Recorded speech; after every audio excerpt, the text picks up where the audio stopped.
iglesia, los invito a que nos podamos poner de pie para entrar en este tiempo de oración para con nuestro Señor, emocionados por todas las actividades que tenemos, pero aún más que eso, emocionados por poder venir y cantarle a Él, a nuestra roca fuerte, a nuestra salvación eterna, a Cristo Jesús, nuestro Señor.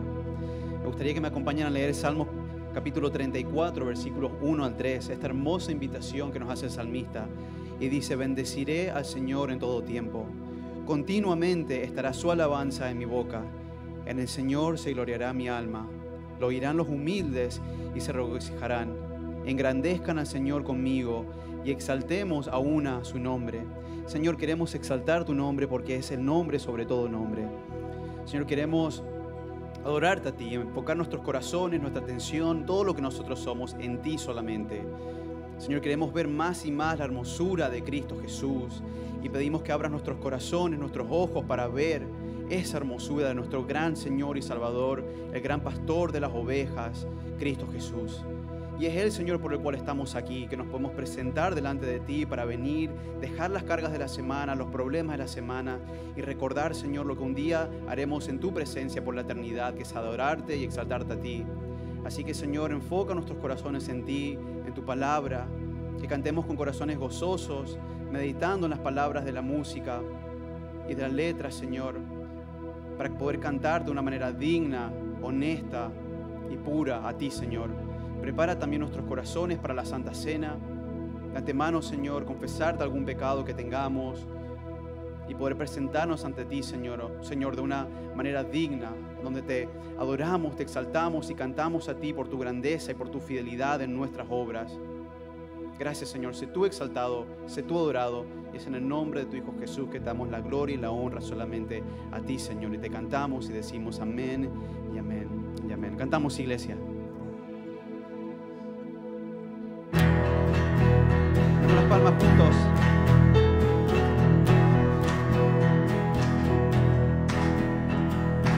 Abre mis ojos, oh Cristo. Abre mis ojos, te pido, yo quiero verte, yo quiero verte. Abre mis ojos, oh Cristo, abre mis ojos, te pido, yo quiero verte, yo quiero verte. Contemplar tu majestad y el resplandor de tu gloria. Derrama tu amor y poder cuando cantamos santo, santo. Santo, santo, santo. Santo, santo, santo. Santo, santo, santo, yo quiero verte. Cantamos al Señor otra vez. Abre mis ojos, oh Cristo. Abre mis ojos, te pido. Yo quiero verte. Yo quiero verte. Abre mis ojos, oh Cristo, abre mis ojos, te pido, yo quiero verte, yo quiero verte. Cantamos todos juntos. Y contemplar tu majestad y el resplandor de tu gloria. Derrama tu amor y poder cuando cantamos santo, santo, y contemplar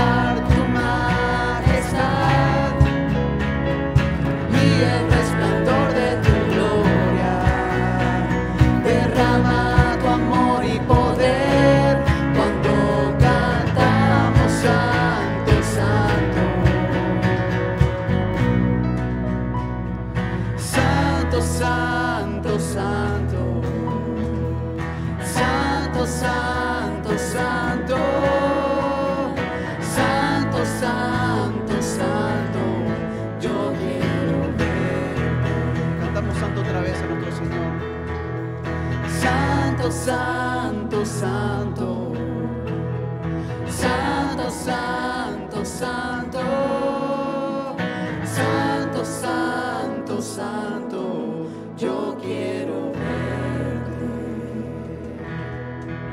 Damos un aplauso a nuestro Señor. Le adoramos solamente a Él. Iglesia, como cada domingo también no solamente queremos nosotros saludarlos de acá, sino que también queremos darles la oportunidad para que ustedes se puedan saludar, así que aprovechemos unos minutos, unos segundos para poder hacerlo.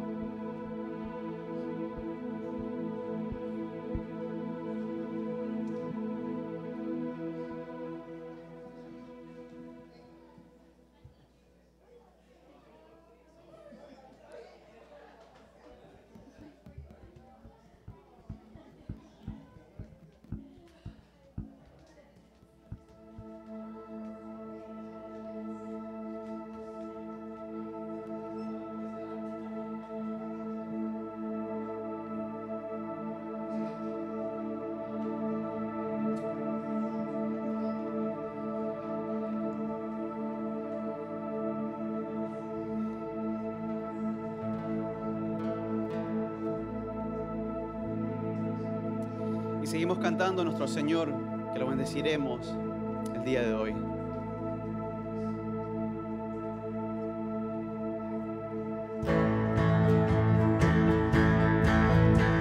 Aplaudimos todos juntos. Te bendeciré en la tierra de plenitud, donde abunda la provisión. Te bendeciré, te bendeciré en el valle de sequedad, en medio de tempestad. Te bendeciré por cada bendición, por cada bendición que has dado.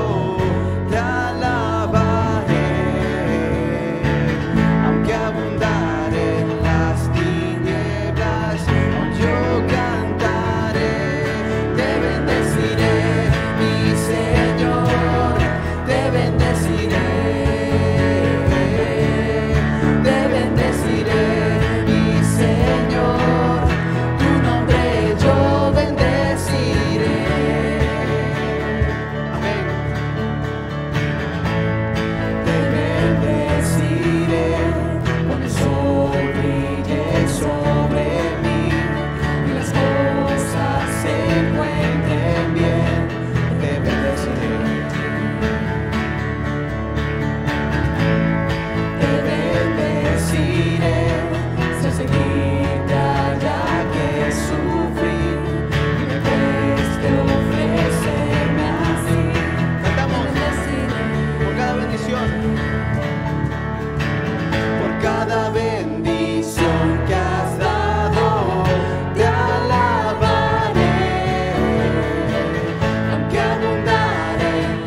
así es, Señor, queremos bendecir tu nombre en todo momento.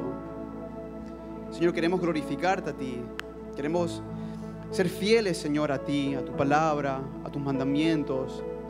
Señor, ayúdanos a no solamente bendecirte con música, con alabanzas, sino con nuestra vida, Señor. Que seamos sacrificios vivos para tu gloria. Y que el cantar aquí, Señor, los domingos sea un simple recordatorio de esa dedicación para contigo, Señor. De que hemos decidido seguirte y bendecirte en todos nuestros caminos. Gracias, Señor. Es en el nombre de tu Hijo Jesús que te oramos a ti. Amén y amén, Señor. Amén. Amén. Nos podemos sentar.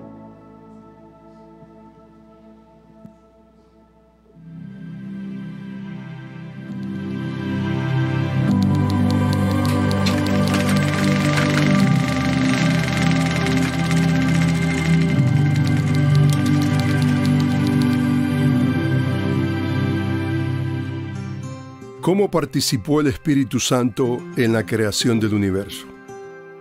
La Biblia nos informa que al principio, cuando Dios creó el universo, la tierra estaba desordenada y vacía, y las tinieblas estaban sobre la faz del abismo, y el Espíritu de Dios se movía sobre la faz de las aguas. Génesis 1:2. Conforme a este pasaje, la tierra era una masa caótica, sin forma, vacía. Sin embargo, dice la Biblia que el Espíritu Santo participaba ejerciendo su poder creador que estaba por proseguir. Mientras que los elementos de la tierra estaban estáticos y pasivos y sin vida, el Espíritu de Dios estaba listo para traer orden, belleza y plenitud. Un pasaje clave en esta discusión es el Salmo 104:30, que dice: envía tu espíritu, son creados y renueva la faz de la tierra. A pesar de que este pasaje no es una referencia directa a Génesis 1:2, el salmista sí sugiere la participación personal del Espíritu de Dios en la transformación de la tierra. En otras palabras, en la creación el Espíritu Santo le da a la tierra una nueva apariencia. Podemos entonces concluir que la creación fue hecha conforme al diseño de Dios el Padre, a través de Dios el Hijo y completada por Dios el Espíritu Santo.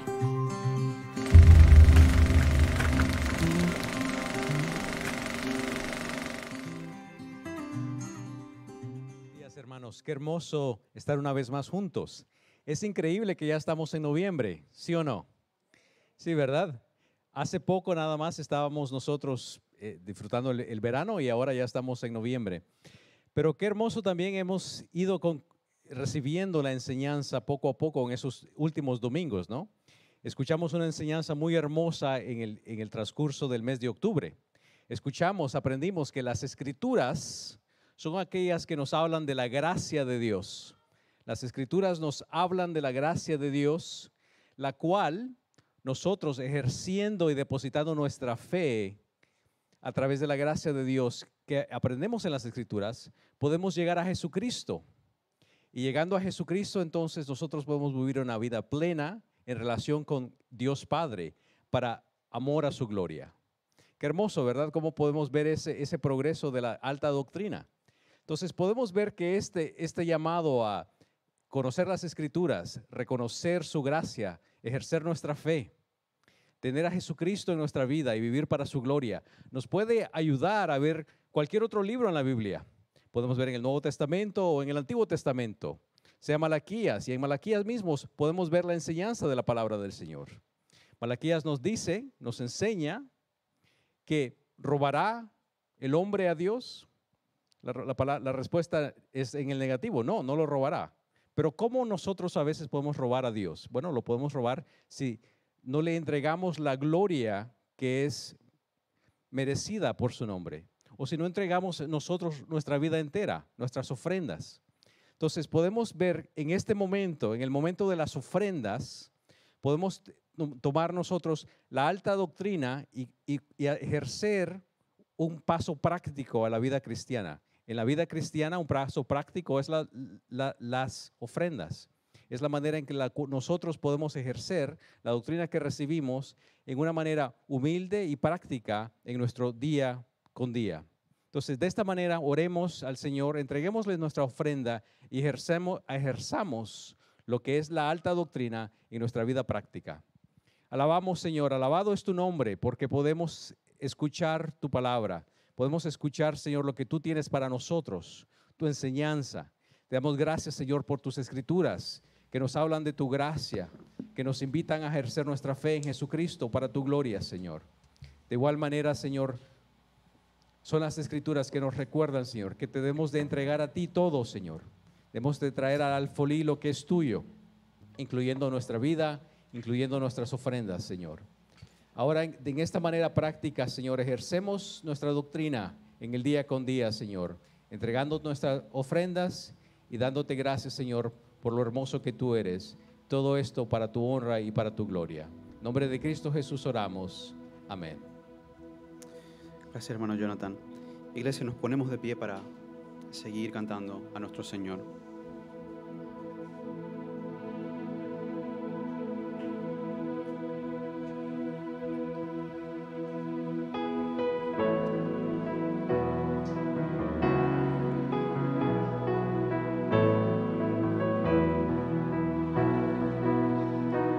Qué amor, mis pecados decido olvidar, alzados al mar no los quiere contar. Él siendo omnisciente olvida mi error. Mis faltas son muchas, su gracia es mayor. Gloria a Dios, su gracia es mayor.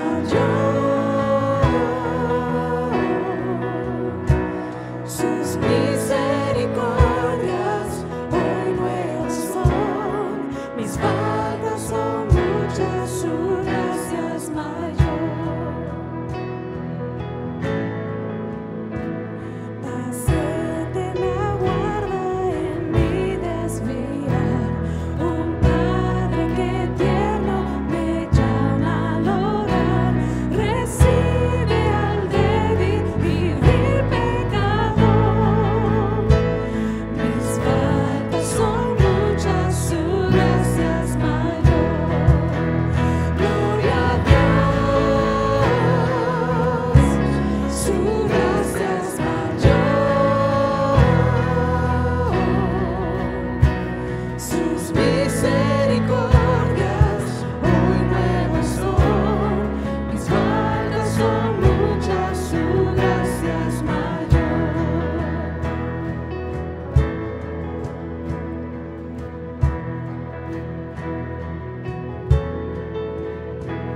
Qué grandes riquezas Él nos otorgó. Su sangre fue el pago, su vida entregó. Pagó esa deuda y la canceló. Mis faltas son muchas, su gracia es mayor. Gloria a Dios, su gracia es mayor. Sus misericordias hoy nuevas son. Mis faltas son muchas, su gracia es mayor. Gloria a Dios, su gracia es mayor. Sus misericordias hoy nuevas son. Mis faltas son muchas, su gracia es mayor. Mis faltas son muchas, su gracia es mayor. Mis faltas son muchas, su gracia es mayor. Y así es, Señor, tu gracia es mayor. Señor, gracias por tu fidelidad y por tu amor para con nosotros. Siendo vil pecador, Señor Jesús, tú viniste, moriste por los tuyos, resucitaste y has prometido un día llevarnos a donde tú estás, en tus moradas. Señor, gracias por quien tú eres. Gracias, Señor, por otra vez congregarnos y recordar juntos como hermanos en Cristo lo que un día vamos a hacer en tu presencia, que es adorarte, Señor, por tu santidad, por tu gracia, por tu hermosura. Pero, Señor, pedimos ahora que tu palabra pueda edificarnos en tu verdad. Señor, usa al pastor para edificar a tu iglesia. Abre nuestros corazones para amarte más, nuestra mente para entender más tu palabra y nuestra voluntad, Señor, para seguirte aún más a ti con toda dedicación, todo amor y toda fidelidad. Gracias, Señor, es en el nombre de tu Hijo Jesús que te adoramos solamente a ti. Gracias, Señor, amén y amén, Señor. Amén. Nos podemos sentar.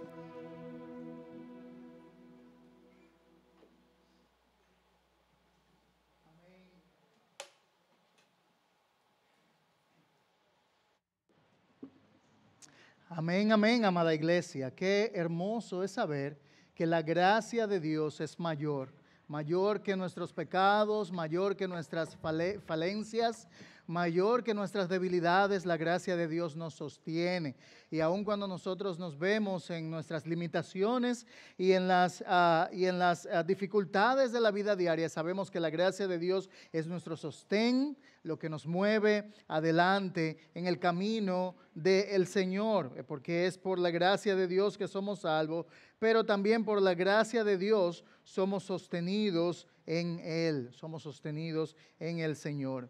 En este momento también los niños aprenden de la palabra de Dios y ellos pasan a sus respectivas clases mientras nosotros vamos a abrir nuestras Biblias para tener una lectura de la palabra de Dios. En la carta del apóstol Pablo a los Efesios. La carta del apóstol Pablo a los Efesios, y vamos a leer en el capítulo 4. Efesios 4, y vamos a leer del versículo 1 en adelante. Efesios 4, 1 en adelante. Cuando lo tengas a mano puedes ponerte de pie y leemos juntos la palabra de Dios. Está en la pantalla y si necesitas Biblia tenemos disponibles, lo sugieres ahí en la parte trasera. Dice así la palabra de Dios. Yo pues, prisionero del Señor, les ruego que ustedes vivan de una manera digna de la vocación con que han sido llamados, que vivan con toda humildad y mansedumbre, con paciencia, soportándose unos a otros en amor, esforzándose por preservar la unidad del Espíritu en el vínculo de la paz. Hay un solo cuerpo y un solo Espíritu, así como también ustedes fueron llamados en una misma esperanza de su vocación. Un solo Señor, una sola fe, un solo bautismo, un solo Dios y Padre de todos, que está sobre todos, por todos y en todos. Pero cada uno de nosotros se nos ha concedido la gracia conforme a la medida del don de Cristo. Por tanto, dice, cuando ascendió a lo alto, llevó cautivo un gran número de cautivos y dio dones a los hombres. Esta expresión ascendió, ¿qué significa? Sino que Él también había descendido a las profundidades de la tierra. El que descendió es también el mismo que ascendió mucho más arriba que todos los cielos para poder llenarlo todo. Y Él dio a algunos ser apóstoles, a otros profetas y a otros evangelistas, a otros pastores y maestros, a fin de capacitar a los santos para la obra del ministerio, para la edificación del cuerpo de Cristo. Versículo 13, lo podemos leer todos juntos, 1, 2 y 3. Hasta que todos lleguemos a la unidad de la fe y del pleno conocimiento del Hijo de Dios, a la condición de un hombre maduro, a la medida de la estatura de la plenitud de Cristo. Oremos. Señor, te damos gracias y alabamos tu nombre. Gracias porque es por ti, Señor, que estamos aquí, por la gracia de Cristo que nos sostiene. Es por ti, Señor, que podemos estar de pie delante de un Dios santo, que nos has revelado Te has revelado a ti mismo a través de las Escrituras y que, Señor, tú nos llamas, nos motivas, nos mueves a crecer y andar de una manera digna del llamado que hemos recibido. Es por eso, Señor, que te pedimos que tú obres en nuestras vidas por tu Espíritu Santo para ayudarnos a ver y aplicar tu palabra y, Señor, poder vivir de esa manera que traiga gloria a tu nombre. Señor, ayúdanos a poder tomar tu enseñanza, tu doctrina, tu palabra y poder, Señor, llevarla a los más recónditos rincones de nuestra mente y nuestro corazón para que podamos adorarte de manera práctica en nuestras vidas, vivir una vida, Señor, reflejando el carácter de la persona de nuestro Señor Jesucristo. Es en su nombre santo de Cristo que oramos. Amén y amén y amén. Pueden tomar asiento.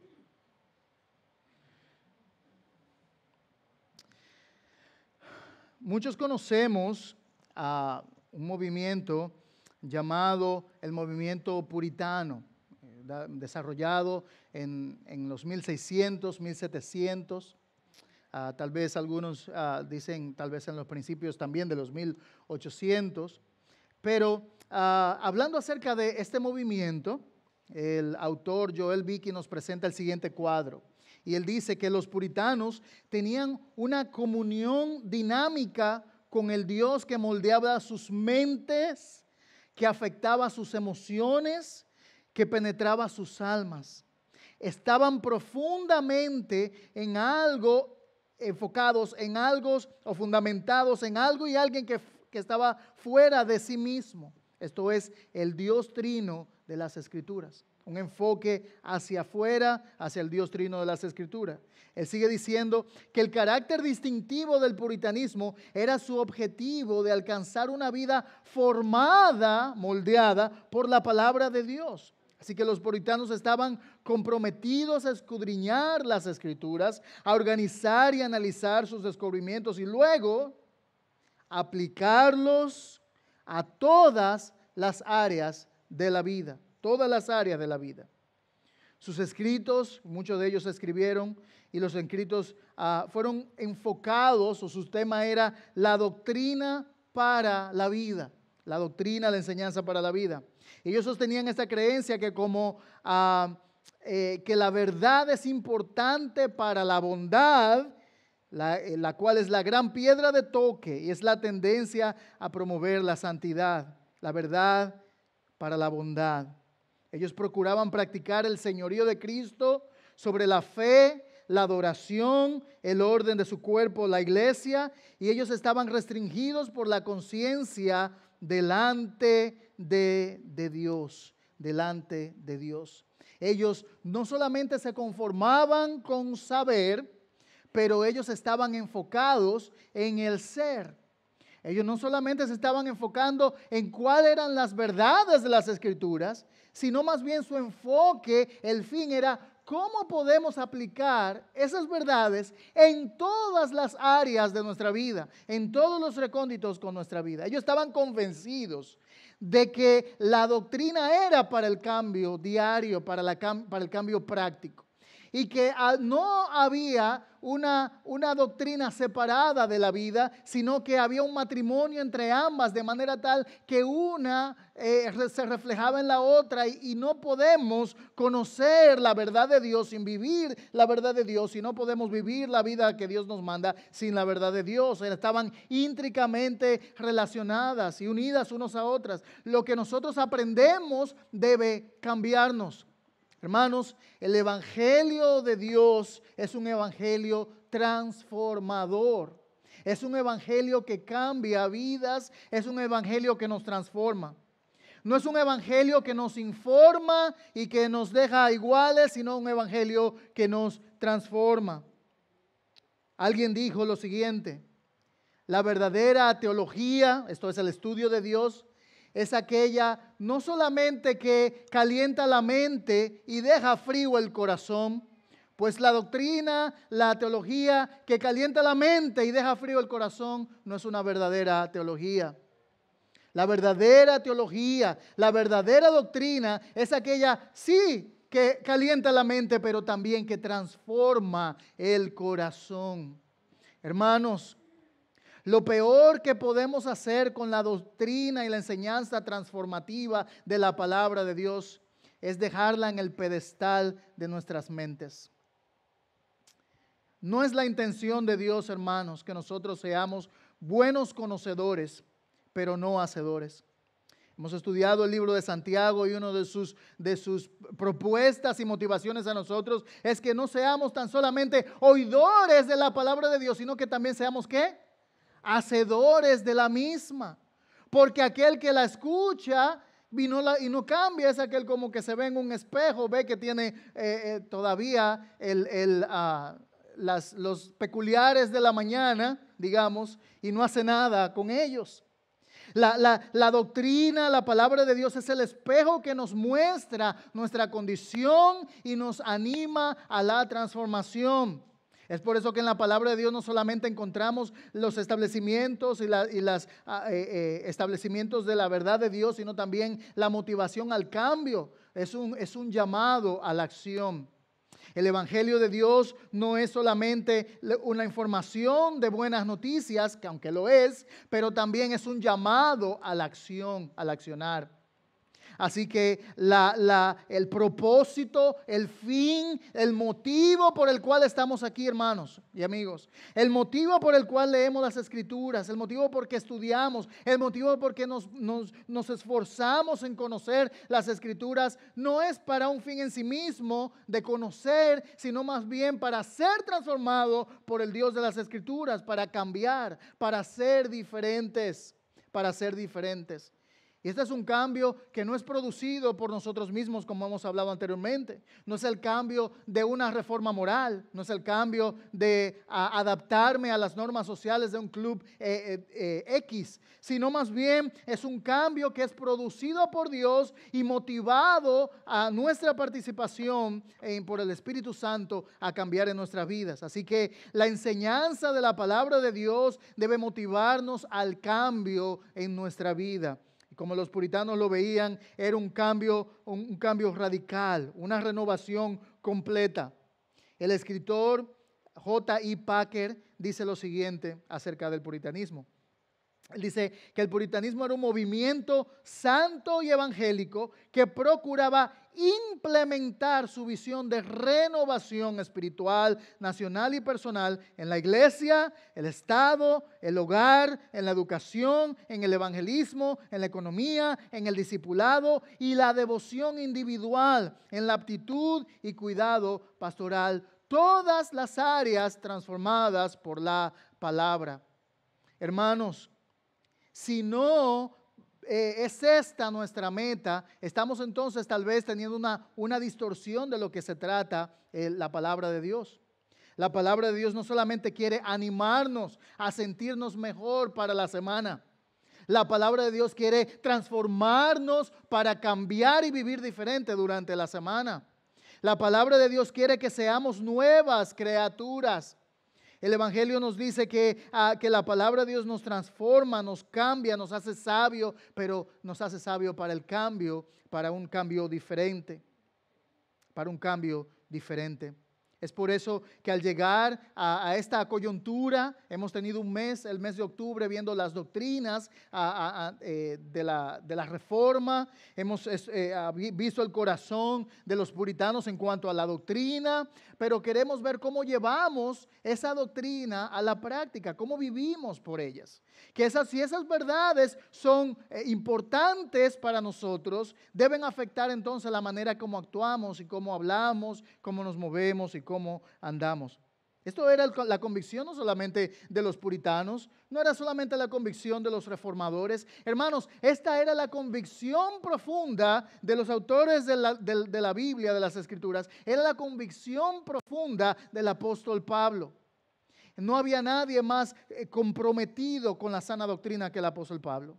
No hay nadie más en la historia más centrado en el Evangelio que el apóstol Pablo. No hay nadie más comprometido en explicar las riquezas de las profundidades de la doctrina y de la teología de conocer a Dios como el apóstol Pablo. Mas, sin embargo, el mismo apóstol Pablo, que amaba las riquezas y las profundidades de los tesoros de la mente de Dios, era el mismo Pablo que en cada una de sus cartas nos motiva a vivir una vida diferente. Nos motiva a vivir una vida diferente. Un famoso también teólogo del siglo pasado, Louis Sperry Schaeffer, él hablaba y motivó un cambio hacia vivir con la siguiente pregunta, una vida diferente con la siguiente pregunta. Entonces, ¿cómo viviremos ahora? ¿Cómo viviremos entonces? Y yo creo que esa es la misma pregunta que el apóstol Pablo responde en la segunda parte de todas sus cartas. Él, después de explicar un corazón de la doctrina de Dios, siempre llega al punto donde dice, ok, dado esto, entonces, ¿cómo viviremos? Dado que conocemos al Dios que hemos presentado, dado que conocemos las riquezas de la maravilla de Dios, entonces, ¿cómo vamos a vivirlo? ¿Cómo vamos a aplicarlo? Porque es ahí la clave de la diferencia del poder del Evangelio. Hermanos, la filosofía tenía todos conceptos y desarrollo de enseñanzas maravillosas. Si solamente la necesidad del ser humano era el desarrollo del conocimiento y del pensamiento teológico, los filósofos se habían encaminado bastante.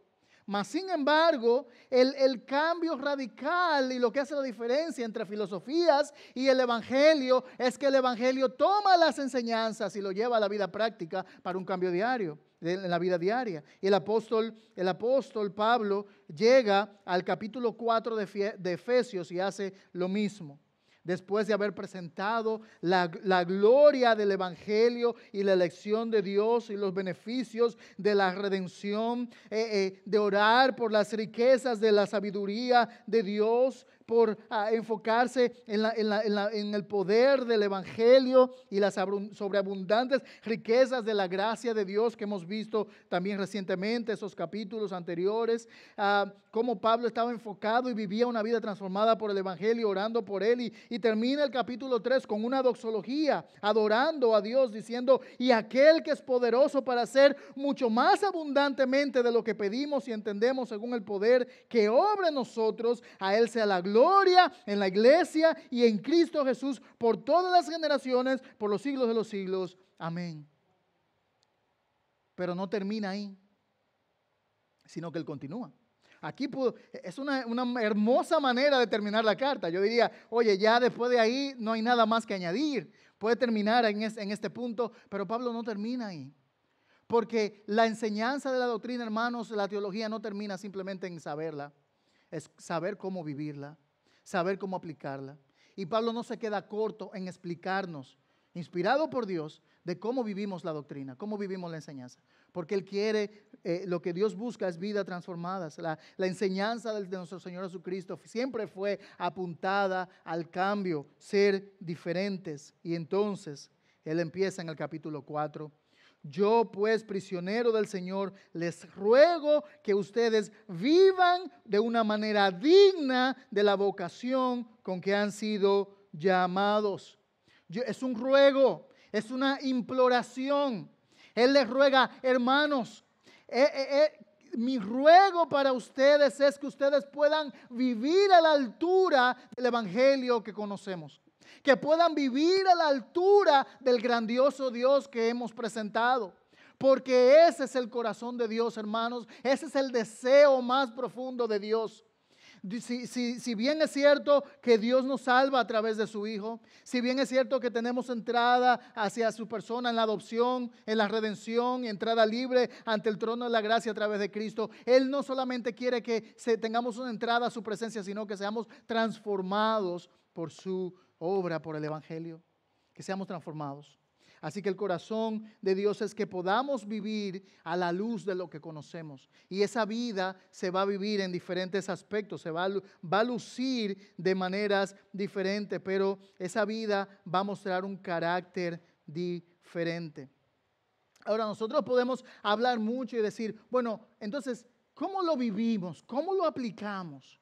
¿Cómo podemos entonces tomar toda la doctrina y todas las áreas de la teología y aplicarla? Algunos dirían, bueno, esto no va a tomar toda una vida y será un emprendimiento imposible.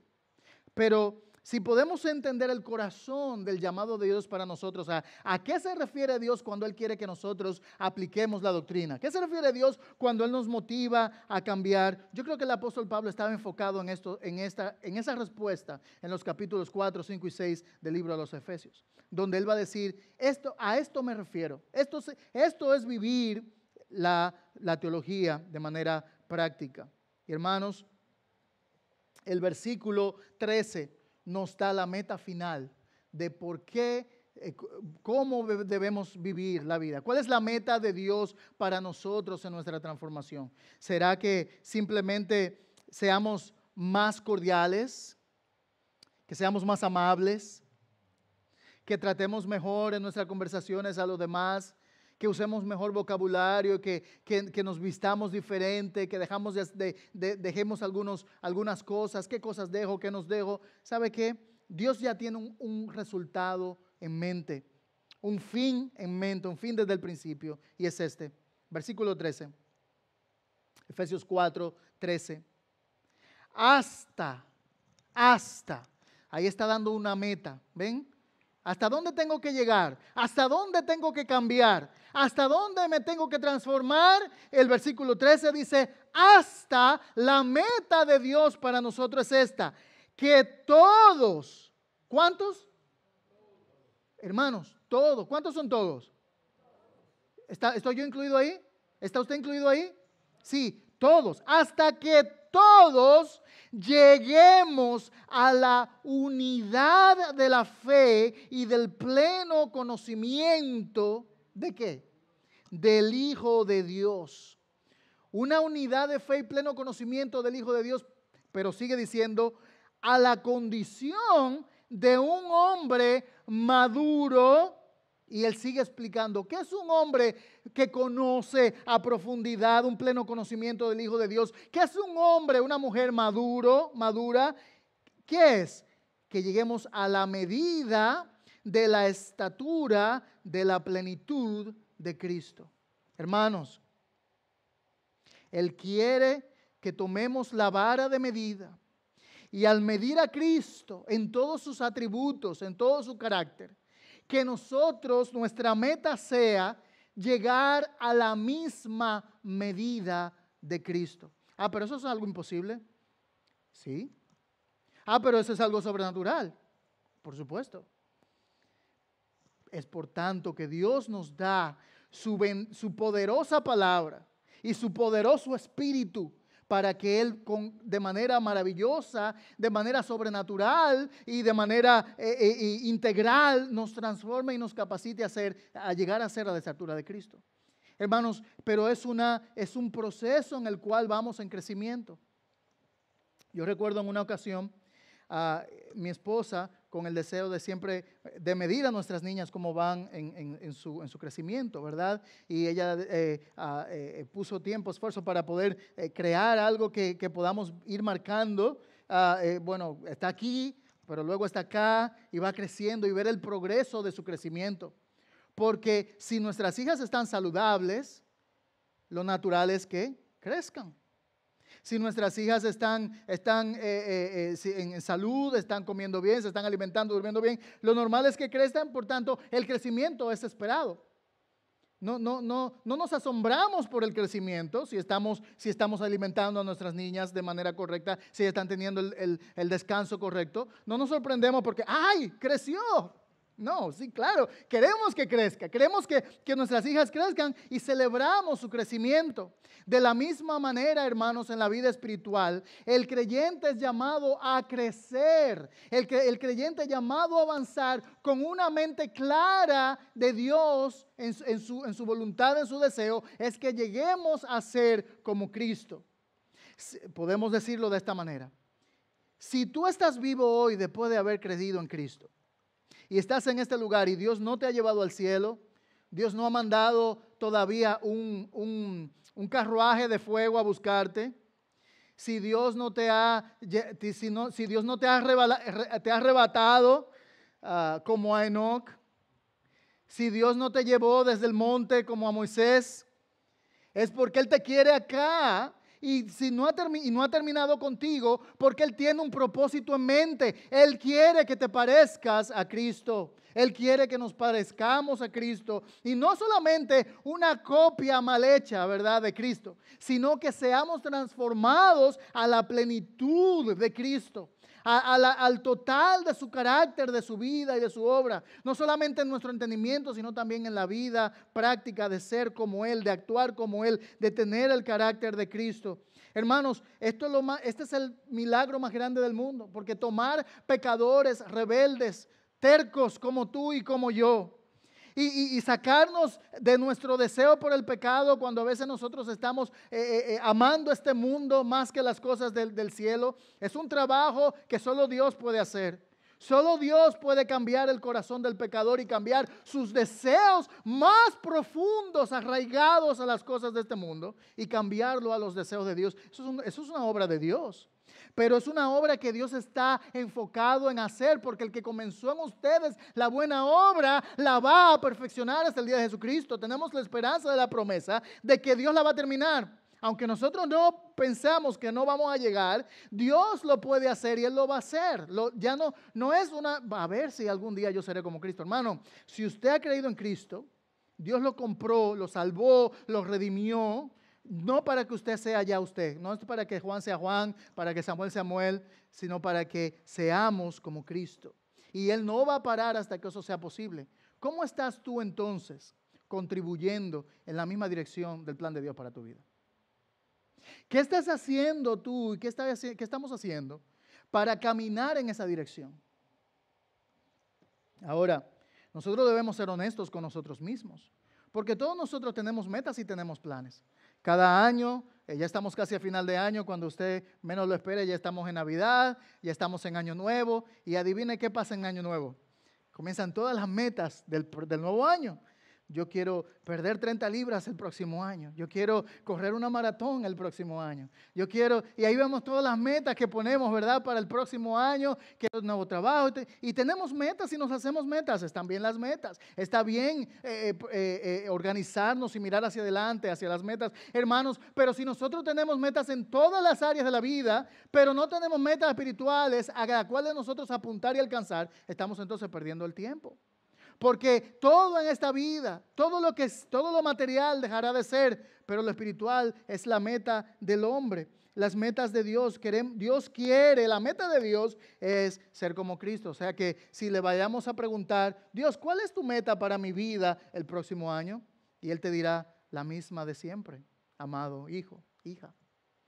Que reflejes el carácter de Cristo en tu vida, que seas como Cristo. A ver, vamos a comparar el año pasado entonces con este año. Vamos a ver cuánto caminamos del año pasado a ser como Cristo. ¿Qué tanto más soy como Cristo en este año que lo que fui el año pasado? ¿Y qué cosas implementé para ayudar en el proceso de mi crecimiento? Hermanos, es la vida cristiana, como podemos ver entonces, es una vida activa, es una vida práctica en la cual nosotros estamos poniendo metas y caminando y avanzando y creciendo porque queremos desarrollarnos en ese sentido. Pero sabes que tampoco Pablo lo deja ahí en el aire, decir, bueno, el carácter de Cristo como una meta inalcanzable y ¿cómo lo agarro? ¿Por dónde empiezo? Podemos ver una meta de esta manera y paralizarnos por la grandeza de lo mismo, ¿verdad? Parálisis por análisis, dicen, ¿verdad? Yo lo empiezo a pensar y veo, esto es demasiado grande, y como es tan grande, entonces no hago nada. No, Pablo dice, no, vamos por partes. Vamos a ver los detalles de cómo es una persona madura, cómo es un hombre o una mujer madura, cómo es un hombre o una mujer que se parece a Cristo, y entonces él empieza a desplegar en estos capítulos 4, 5 y 6 lo que significa ser un hombre o una mujer madura, alguien que se parece a Cristo. ¿Cómo vivimos? Él lo pone de esta manera, cómo vivimos una manera digna. una manera que honre el alto nombre del cual nosotros llamamos y oramos, en lo que por el nombre de Cristo que fuimos redimidos, vivir a esa altura. Somos representantes de Dios en la tierra, somos embajadores y somos luz y sal de este mundo. ¿Cómo vivimos a la altura de ese llamado que vivimos? Versículo 2, fácil. Si usted quiere hacer una lista, entonces empezar ya su lista del próximo año, empiece a anotar, versículo 2, que vivan, podemos ver el versículo 2 ahí, que vivan con toda, ¿qué? Humildad. Hermanos, en matemática hay una ley que dice, el orden de los factores no altera el producto, ¿verdad? Eso es en aritmética, en matemáticas. En la palabra de Dios, en las Escrituras, literatura, es muy importante el orden de los factores. Pablo pudo haber comenzado con cualquier cosa. El Espíritu Santo pudo inspirar aquí a decir, ¿qué significa vivir una vida digna de Dios? Y él pudo decir, usted tiene que conocer teología. Y lo primero que pone aquí es conocimiento. Pudo poner sabiduría. Si no le gusta el palabra, vivir con toda sabiduría. Y pudo haber sido bien. Él pudo haber dicho, bueno, usted debe de vivir en obediencia. ¿No? ¿No es importante la obediencia? Estamos de acuerdo, ¿verdad? Él pudo haber dicho, vivir en obediencia. Y comenzar con la obediencia. O mucho más. Él pudo decir, tiene que ser santo. Y decir, bueno, la santidad como concepto, lo primero es la santidad. Pues vamos a poner que vivan en santidad. Pero no lo hizo así. ¿Con qué comenzó? Con la humildad.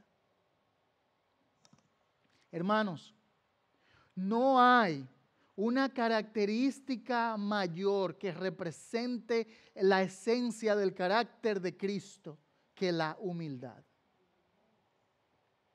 No hay una virtud más suprema que muestra el cambio del Evangelio, el poder del Evangelio en una persona que la humildad. ¿Sabe por qué? Porque nosotros somos por naturaleza seres egoístas, egocéntricos, ególatras. Que seamos humildes es el reflejo de que el Evangelio funciona, de que el Evangelio tiene poder para transformar. Porque lo más difícil humanamente es transformar a alguien que es egocéntrico a alguien que es humilde. Y la palabra de Dios nos dice que debemos vivir con humildad, pero no nos dice solamente con humildad, dice humildad solamente, sino con ¿qué? Con toda humildad. Con toda humildad. En todas las áreas de nuestra vida, nuestra actitud debe ser caracterizada por humildad. Ay, hermanos, ¿cuántas veces nos quedamos cortos? Porque no vivimos pensando en la humildad, vivimos pensando en nosotros mismos. Vivimos pensando en cómo nos sentimos. Vivimos pensando en lo que me afecta, en lo que no me gusta, en lo que me molesta, en lo que yo quiero, en mis planes, en qué se siente bien, en cómo me hacen sentir bien, en cómo me valoran, en cómo todo está enfocado en mi persona. Vivimos en un mundo egocéntrico y somos movidos en el poder de la gravedad. Somos atraídos por la gravedad de este mundo egocéntrico y tendemos a vivir de esa manera. Pero el Señor quiere transformarnos de una vida egocéntrica a una vida de humildad, a una vida que refleja el carácter de Cristo. ¿Cómo fue Cristo humilde? Léase Filipenses capítulo 2. Ahí nos dice cómo el Dios del universo en la persona de Cristo se humilló hasta lo sumo. ¿Para qué? Para mostrarnos de manera práctica lo que significa la transformación del Evangelio. Pedro nos dice que el Señor Jesucristo nos dio ejemplo para que sigamos ¿qué? Sus pisadas. El Señor dijo, mirad a mí, aprended de mí, que soy manso y humilde de corazón, y hallaréis reposo para vuestras almas. Manso y humilde, ahí están, la humildad y mansedumbre. Y están siempre de la mano. Cuando hablamos de la mansedumbre, hablamos de la humildad, vamos a tener a alguien que tiene un concepto centrado en sí mismo. La Biblia nos dice que ser humildad es humillarse o es degradarse, digamos así. La humildad bíblica no es degradación. La humildad bíblica, como nos enseña la palabra, es que no tengamos, que nadie tenga un concepto más alto de sí mismo del que debe de tener. Cada creyente tiene un valor adjudicado por Dios. Cada persona en la vida tiene un valor porque son creados a la imagen de Dios. Y tenemos esa imago Dei, la imagen de Dios en nosotros. Y tenemos un valor intrínseco por creación. Tenemos un valor intrínseco por redención también. Porque se nos ha dado la justicia de Cristo imputada a nosotros. Y ahora nuestra identidad es en Cristo. Y el valor de Cristo viene a ser nuestro valor. Por lo tanto, tenemos valor. Aquí no es, la humildad bíblica no es degradación. La humildad bíblica no es destrucción, porque alguien dice, no, es que si yo me humillo, si soy humilde, van a tomar ventaja de mí o no me puedo tirar al piso de esa manera. No, no es eso, hermanos. La humildad es tener un concepto de ti mismo que debes de tener, de saber de que si somos lo que somos y tenemos lo que tenemos y estamos donde estamos, es por la gracia de Dios en nosotros. Por lo tanto, vivimos con esa actitud de agradecimiento y un buen concepto de dónde yo me ubico en el plan de Dios, que no se trata acerca de mí, se trata acerca de Dios, que la gloria es para Él. Hemos estudiado el mes pasado. Entonces, la humildad nos coloca en el lugar correcto, y luego la mansedumbre es entonces ese poder en control. Es el Espíritu Santo siendo el jinete de tu vida y controlando tus acciones. Hay poder en el caballo de nuestras vidas y en nuestro corazón, mas sin embargo nuestras actitudes en nuestro corazón es controlado por el poder del Espíritu Santo, que a pesar de que tenemos todo el ímpetu y poder para causar el mayor de los desastres, así mismo tenemos el poder por el Espíritu Santo para vivir una vida que glorifica a Dios. No ya para el pecado, humildad y mansedumbre. Esa es la característica de Cristo. ¿Lo ven? Cuando el Señor se definió y dice, habló de sí mismo. Miren a mí, aprenden de mí que soy manso y humilde de corazón. Por lo tanto, ¿con qué va a empezar Pablo? Con la lista de lo que tenemos que hacer, con el carácter de Cristo, ser manso y ser humilde. Hermanos, pero qué triste es cuando vamos a una persona y cuando vemos que sus actitudes están simplemente centradas en ellos mismos. Que toda su conversación gira en cuanto a sus sentimientos, en cuanto a sus planes, a lo que piensa, a lo que siente, a lo que quiere, a lo que no quiere, a lo que le gusta, a lo que no le gusta, lo que desea, lo que no desea, etcétera, etcétera. El Señor no vino a hacer su propia voluntad, sino la voluntad del Padre. El Hijo del Hombre no vino para ser servido, sino para servir y dar su vida en rescate por mucho. Esa es la actitud que Dios quiere que tengamos. Por lo tanto, hermanos, un hombre, una mujer madura, un hombre, una mujer que se parece a Cristo, es una persona humilde. Y eso es así. Cuando usted va a través de la historia y usted ve personas que son seguidores de Cristo, personas que son ejemplo en su vida, siempre vas a encontrar una persona humilde. Mientras más madura es la persona, más humilde es. Más mansedumbre. Mira, alguien dijo lo siguiente, y increíble, un gran predicador, y él dice, en el Evangelio yo tengo el poder suficiente para cuando alguien me corrige, cuando alguien viene a mí y me corrige, no me ofendo a defender mi propio orgullo y mi ego, sino que yo entiendo y puedo responder, qué bueno que ves eso en mí. Si supieras la verdad, sabrías que es peor que lo que estás diciendo. Él tiene el entendimiento de que su identidad y su valor no está tampoco basado en lo que otros piensan y de que no se trata acerca de cuán bueno él se ve externamente, sino que él reconoce que aun cuando las personas ven fallas en mí, si fuéramos sinceros y abrimos nuestro corazón de manera de una cirugía abierta, vemos que hay más, somos peores de lo que pensamos. Pero Dios es mayor y más grande de lo que imaginamos. Entonces, en una mansedumbre, un corazón humilde reconoce nuestra condición y sabemos que tenemos que crecer, que hay puntos débiles. Puedo tomar la crítica con un corazón abierto y humilde. ¿Por qué? Porque sé que la crítica en amor de mi hermano, el llamado de atención a mi vida y el pulirnos unos a otros me ayuda al crecimiento. Y hermanos, batallamos con eso porque otra vez nuestra vida es tirada, alada por la presión, por la corriente, digamos así, tirados por la corriente de este mundo. Entonces, él dice, bueno, humilde y paciencia. ¿Cómo? Dice entonces, no dice y paciencia, sino humildad y mansedumbre con paciencia. Dios sabe que necesitamos paciencia. Dios ha tenido paciencia contigo y conmigo, ¿sí o no? ¿Cuánta paciencia ha tenido Dios contigo y conmigo? ¿No ha sido Dios paciente con tu vida? Si Dios te hubiera destruido la primera vez que pecaste, ¿cuánto tiempo de vida hubieras vivido? Si te hubiera caído el rayo la primera vez que pecaste delante de Dios, ¿cuándo ese rayo hubiera caído en tu vida?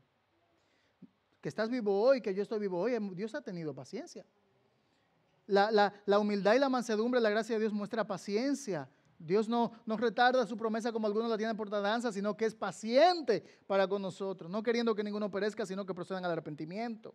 Y eso se aplica directamente en primera instancia a los que no conocen a Cristo, pero aún paciencia para los suyos mismos, a los que le pertenecen.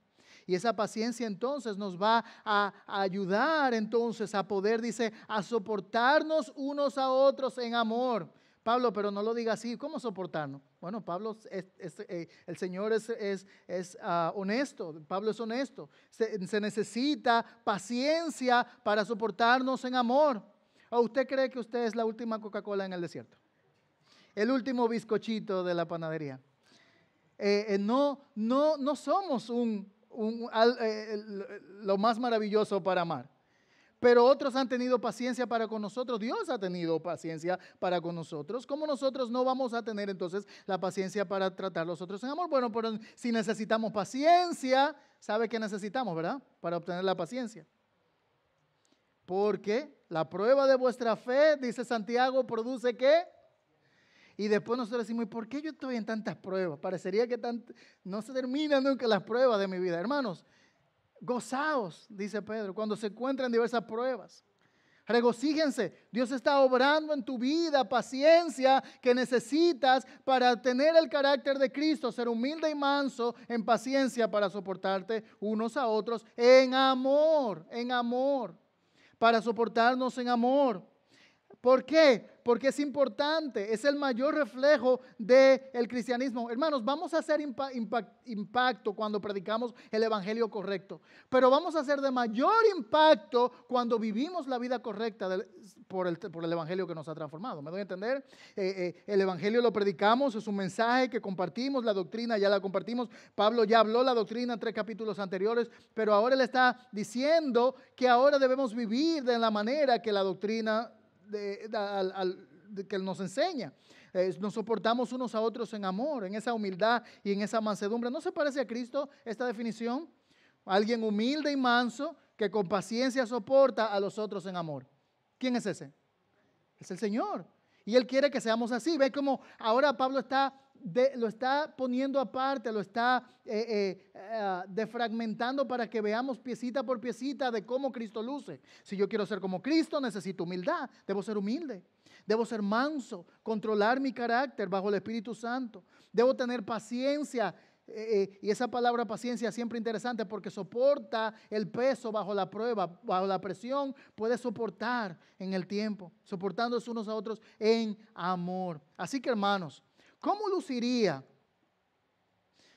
una iglesia donde todas las personas viven con toda humildad, mansedumbre, paciencia, soportándose unos a otros en amor? ¿Cómo luciría ese lugar? Hermoso. ¿Sería atractivo para el no creyente? Súper atractivo. Ahí hay poder en esa transformación. ¿Cómo serían las familias si en cada familia están viviendo en toda humildad, mansedumbre, con paciencia, soportándose unos a otros en amor? ¿Cómo sería una sociedad donde tengamos más y más personas que viven con toda humildad, mansedumbre, paciencia, soportándose unos a otros en amor? Totalmente diferentes, ¿no? Hay un impacto, hay una diferencia, hay una transformación. ¿Por qué? Porque el Señor dijo, los demás, los paganos, los del mundo, verán vuestras buenas obras y glorificarán a vuestro Padre que está en los cielos. Ellos no ven, el no creyente no ve a Cristo, no ve el Espíritu Santo, pero ve tus obras. Ve tu vida, ve nuestra vida. Y por lo tanto, de manera que más cambiamos, más glorificamos a Dios, pero más testificamos a otros del poder del Evangelio en nosotros. Así que nuestra meta, hermanos, aquí es vivir de esta manera para impactar a todo el que nos rodea. Queremos ser personas como Cristo. Versículo 3 sigue diciendo, esforzándose por preservar la unidad del Espíritu en el vínculo de la paz. Otra vez, ¿por qué esta parte del esfuerzo en unidad se encuentra en la lista de prioridades número 1 de cómo debemos vivir de una manera digna de Dios? ¿Por qué la unidad en tercer lugar? Si ponemos humildad, mansedumbre, paciencia para soportarnos en amor. En tercer lugar, esforzándome por preservar la unidad en el Espíritu. ¿Por qué es importante que Dios lo pone en tercer lugar? Hermanos, toda la creación grita de la unidad de Dios y de la unidad de su creación. Y por eso es que Él va a los versículos siguientes a decirnos cómo Dios refleja unidad en todas las cosas y cómo el creyente, si quiere vivir como Dios, debe reflejar esa misma unidad. Él dice el versículo 4, hay un solo cuerpo, un solo espíritu, así ustedes fueron llamados en una misma esperanza, un solo Señor, una sola fe, un bautismo, un solo Dios y Padre de todos que está sobre todos y por todos y en todos. Uno. Dios es uno. Y Dios dice que debemos vivir reflejándolo a Él. Bueno, el reflejo es la unidad. El Señor Jesucristo ora en el mismo contexto que habíamos aludido en Juan 17 cuando Él dice, Padre, que sean uno como tú y yo somos, ¿qué? Uno. Que sean unos, que un mismo sentir, un mismo corazón. Y eso no viene de gratis, hermano. No es fácil estar unidos en amor, como creyentes, pero dice el versículo 3, debemos esforzarnos por preservar esa unidad. Claro, es la unidad que nos da el Espíritu. Es la unidad que en el creyente es bautizado por el Espíritu en un mismo cuerpo, la iglesia de Dios en cualquier lugar, en cualquier época. Pero dice, debemos preservar esa unidad porque sabe que esa unidad está bajo ataque. Y lo que más el diablo quiere hacer es destruir la unidad entre creyentes, en familias, en parejas. Quiere destruir la unidad y debemos, dice aquí, esforzarnos por preservar la unidad del Espíritu. Es una lucha, pero debemos estar comprometidos a esa lucha. Hay, hermanos, ¿cuántas personas tienen motivaciones para unirse a causas y pelear por causas sociales? Surge normalmente una nueva causa cada año y ves personas, multitudes moviéndose para pelear por esa causa. Qué hermoso sería si los creyentes peleáramos y batalláramos y nos moviéramos y marcháramos para preservar la unidad del Espíritu en el vínculo de la paz. Qué diferente, hermanos, este es Cristo. Este es Cristo viviendo. Si Cristo viviera hoy aquí con nosotros en la iglesia de forma física, Él sería una persona que con toda humildad y mansedumbre y con paciencia soporta a los unos a los otros. Soporta, sí, el Señor tendría que soportarnos a nosotros en amor. Esforzarse para preservar la unidad del Espíritu. El Señor estaría, ¿cómo vemos al Señor? Yo veo al Señor esforzado, promoviendo, batallando por la unidad del Espíritu. Hermanos, somos muchos, cada cabeza es un mundo, cada corazón tiene deseos diferentes, pero el Espíritu nos llama a pelear y esforzarnos por esa unidad en el Espíritu. El Señor nos llama a preservar esa unidad, preservarla en la paz. Así que una muestra que estás maduro es una muestra porque tú amas tu iglesia, amas tus hermanos, amas la unidad de la iglesia, amas ver a Cristo reflejado en nosotros. Pero hermanos, ¿cuántas veces nosotros tenemos pensamientos que no van por este camino? No van por unidad, sino que van por división. No van por la paz, sino que van por el conflicto. Esto es, hermanos, ir en contra del carácter de Dios. El carácter de Dios nos manda a vivir de una manera que promueva la unidad y la paz. ¿Por qué? Porque Dios dice, nos ha dado, nos ha concedido lo que necesitamos. ¿Qué necesitamos para estas cosas? Versículo 7. Pero a cada uno de nosotros, versículo 7, dice, ¿pero a qué? A cada uno. ¿A cuántos? A cada uno de nosotros se nos ha concedido ¿qué? La gracia conforme a la medida del don de Cristo.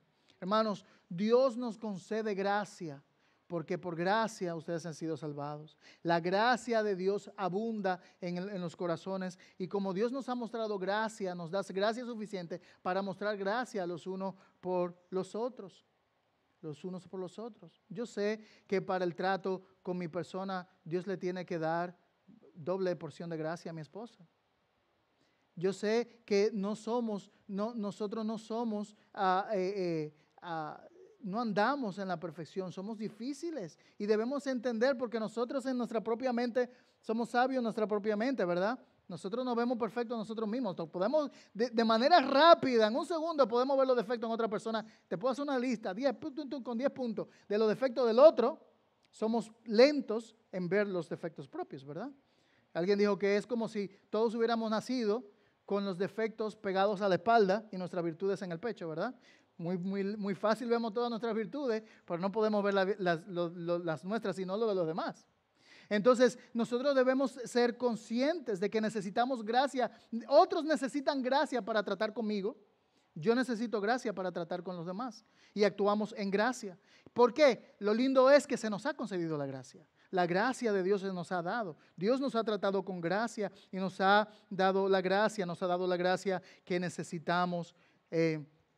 Y lo vemos en el poder del Evangelio, versículos 8, 9, 10, 11, y 10. Vemos la potencia del Evangelio en la muerte y resurrección de Cristo. Cristo ha conquistado el poder de la muerte y con ese poder de la resurrección nos capacita en su gracia para tener lo que necesitamos. Hermanos, si a usted le falta paciencia, si a usted le falta gracia para tratar con su hermano, con otra persona, con quien sea, pida la gracia de Dios. Usted puede decir, pastor, pero que usted no conoce a esta persona, a fulano. Dios lo conoce y Dios da según la medida que necesitas. Si tú necesitas mucha gracia, pídele a Dios y Él te da mucha gracia. Porque acuérdate algo, Dios te ha mostrado mucha gracia. Y es en esa gracia que nosotros caminamos. Entonces, vemos aquí que Dios nos capacita con la gracia y nos da la oportunidad entonces para que nosotros podamos ser transformados. Ahora, esto es una actitud de trato con los demás, pero también es algo colectivo. Ven que la vida cristiana no se vive sola, sino de manera colectiva. Entonces, el versículo 12... el 11 y 12 nos dice, bueno, Dios nos capacita también para servir. Versículo 11, y Él dio a algunos ser apóstoles, a otros profetas, a otros evangelistas, a otros pastores y maestros, a fin de capacitar a los santos para la obra del ministerio. Entonces, Dios dice, yo te mando a vivir diferente, yo mando a vivir una característica como Cristo. Cristo sirvió, yo debo servir. Si yo no sirvo, el que no vive para servir no sirve para vivir, ¿verdad? Si yo no sirvo, no estoy mostrando el carácter de Cristo. Cristo vino a servir. En la iglesia yo sirvo, en mi hogar yo sirvo, en mi comunidad yo sirvo porque Cristo sirve y Dios me capacita para yo servir en la iglesia. ¿Qué necesito para servir en la iglesia? Necesito dones. Bueno, listo. Ahí están los dones. El Espíritu Santo dice, da dones. Y Él da dones diferentes para llenar diferentes propósitos en la vida de cada uno. Y como luego Pablo escribe en 1 Corintios, ahora no podemos decir que todos queremos ser lo mismo. Si somos un cuerpo, el ojo no puede decir yo quiero ser pie, la mano no quiere decir yo quiero ser ojo, y etcétera, etcétera. Cada uno tiene una función específica, pero todos en armonía trabajando los unos con los otros, llevan la función del cuerpo. Dios nos da los dones que necesitamos. Ahora, el propósito para los dones, hermanos, no es ganar America's Got Talent. Los talentos de Dios y los dones de Dios no es para la luz y la iluminación propia. ¿Cuál es el propósito? ¿Qué dice el versículo 12? Para la edificación del cuerpo de Cristo. ¿Ven?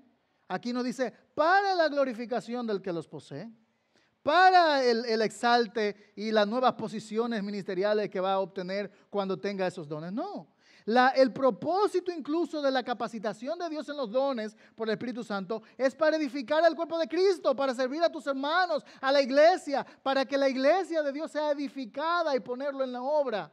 Si no cumplimos con esto, tampoco estamos cumpliendo con el propósito de Dios. Si Cristo estuviera hoy en la iglesia, ¿cómo luciría Cristo en los ministerios? ¿Cómo serviría el Señor en un ministerio, en una iglesia? ¿Cómo daría Él de su tiempo y dedicación para edificar la iglesia de Cristo? Y nosotros entonces somos más que Cristo, que queremos sentarnos a ser simplemente receptores de los beneficios de la iglesia, donde yo me siento para escuchar y me tienen que alimentar y me tienen que dar, porque yo necesito que me alimenten, yo necesito ser lleno y entonces todo lo que yo necesito. Pero no es así, hermanos. La Biblia nos llama a una vida de servicio, a una vida de entrega, a una vida de dar tu vida por otros, aun cuando no lo merecen. ¿Ese no es el ejemplo del Señor? Porque cuando dice el Señor, cuando éramos buenos, entonces el Señor vino a la tierra. El Señor sirvió a aquellos que lo amaron. No, hermanos. Aún aquellos que lo odiaron, aún aquellos que lo rechazaron. Él amó aún a sus perseguidores. Y nosotros, ¿somos más que Cristo? No, somos llamados a servir aunque no seamos reconocidos como nos esperamos, en nuestra expectativa. La doctrina me llama a una vida de entrega, a una vida de sacrificio por otros, a una vida de sacrificio por otro. Es por eso entonces que él dice, vamos a hacer todo esto, versículo 13, ¿cuál es el propósito? Hasta que lleguemos. Es que ya yo estoy sirviendo y usted no sabe, ya yo tengo 10 años sirviendo y entonces y todavía no me valoran como me quiero valorar. ¿Y hasta cuándo voy a servir ahí? Hasta que usted sea como Cristo. ¿Y hasta cuándo yo debo sacrificarme por mi hermano o por el otro? ¿Hasta cuándo debo mostrar humildad? ¿Hasta cuándo debo mostrar paciencia para con los demás? Hasta que usted llegue a la plenitud de Cristo. Y yo creo que me falta mucho todavía. Por lo tanto, ¿qué debemos hacer? Seguir mostrando el corazón de servicio. Y Pablo va a seguir expandiendo ese corazón para que veamos cómo muestra eso. Debemos hablar la verdad en amor. Debemos andar no en pecado, despojarnos del viejo hombre. Saber de que somos unidos, hablamos en verdad unos con otros porque somos miembros los unos de los otros. Hablamos nuestras palabras sazonadas con gracia para que impartamos gracia para lo que nos escucha, para la edificación de la iglesia. Nosotros enseñamos a nuestras niñas, decimos lo siguiente, si no tienes nada bueno para decir, mejor no digas nada. Si no tienes nada positivo, dulce para decir, mejor no lo digas. Que hablemos en amor.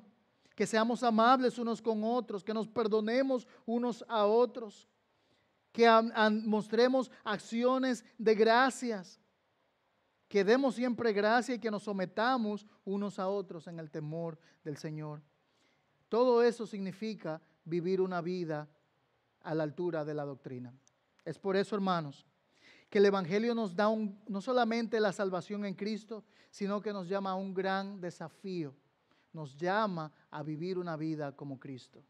Y esa vida, vivir una vida como Cristo, representa sacrificio en tiempo, en esfuerzo, aún en sudor, en sangre, económica, lo que sea, necesita esfuerzo. Pero la Biblia nos llama a vivir esa vida de esfuerzo. Si no es esta nuestra meta, entonces estamos entendiendo un evangelio diferente. El evangelio de Cristo es el que Él dijo, tomen su cruz cada día y síganme. Es un sacrificio, es una cruz, es un camino al morir al yo y al que crezca Cristo, pero es el camino a que somos llamados. Hermanos, el Evangelio nos llama, la doctrina nos llama a vivir de manera diferente. Que Dios nos ayude a esforzarnos a la manera tal que nosotros digamos, que veamos cambio en nuestra vida. Mi pregunta última para concluir es la siguiente. ¿Vale la pena? ¿Es digno Dios de tu esfuerzo para vivir una vida como Cristo? Que el Señor nos ayude. Señor, gracias porque tú nos das la oportunidad de abrir tu palabra y de pensar, Señor, que no solamente es el conocer doctrina, de tener la teología correcta, pero sino de vivir la vida correcta, Señor. En el Evangelio tú nos enseñas que ese es el camino que debemos seguir. Señor, ayúdanos a empezar y a continuar, a edificar sobre los puntos prácticos para reflejar el carácter de Cristo en nuestra vida, en humildad, con toda humildad, mansedumbre, con paciencia, Señor, procurando la unidad del Espíritu, soportándonos unos a otros en amor, hablando la verdad unos con otros en amor, sometiéndonos unos a otros en amor. Señor, es un desafío que no podemos hacer solo, pero tu Espíritu Santo nos capacita y nos hace posible vivir de tal manera, Señor, que los demás vean nuestras obras y glorifiquen a Dios. Que seamos reconocidos, Señor, no solamente por ser personas de sana doctrina, sino también, Señor, de ser personas que viven la doctrina, la sana doctrina en su vida diaria, en todos los aspectos, Señor. En el nombre de Jesús oramos.